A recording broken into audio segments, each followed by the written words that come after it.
Good morning guys. So ayun na nga, uwi na naman tayong pagod at puyat galing sa trabaho.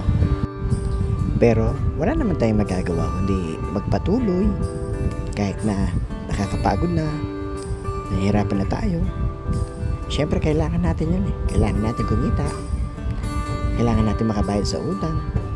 Kailangan natin kumain. Kailangan nating mabuhay. Kailangan nating bumili ng damit, magpa-change oil, ang gasolina, at sa mga kung ano-ano pa mga pagkakagastosan natin. Minsan naisip ko, no? Ang hirap din pala mabuhay. Ang dami mong kailangan gawin.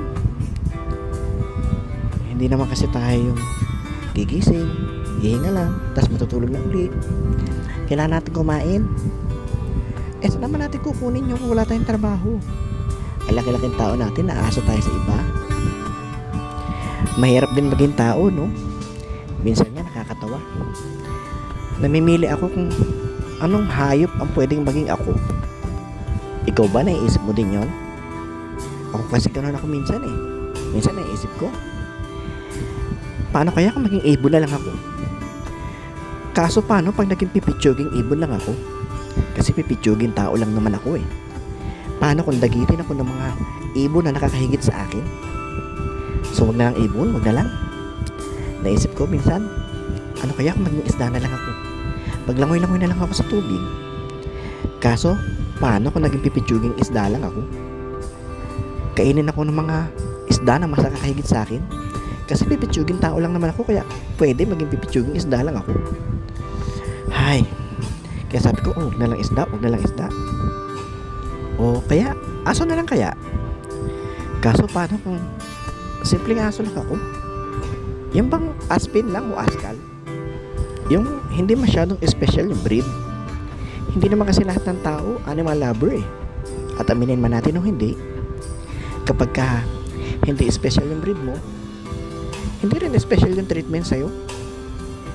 So kakain ka ng mga tira-tira nila, yung mga niluwa nila, yung mga itatapon na, yung mga hindi mo gusto.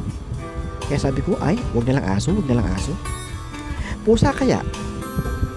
Kaya lang, obligado kang kumain ng daga, maglaro ng ipis. Buti kung yung buong isda ang ipapakain sa'yo eh. Paano kung hasang lang yung ibigay? Diba?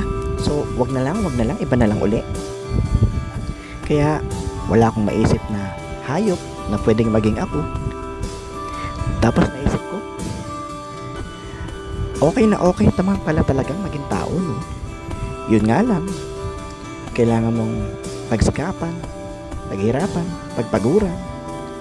Kailangan mo magtrabaho. Kailangan may gawin ka.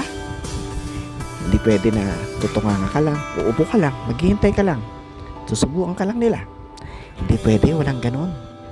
Walang madaling buhay, kapatid.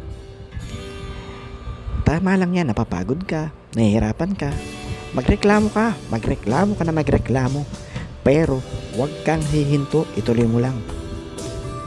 Pagsikapan mo, hindi mo na mamalayan, tignan mo, umaahan ka na pala, dahan-dahan ka na gumiginhawa. Yung dating humihingi, nagbibigay ka na. Ganun lang naman talaga yung buhay. So, andito na ako ha. Papahinga muna ako para mamaya laban uli.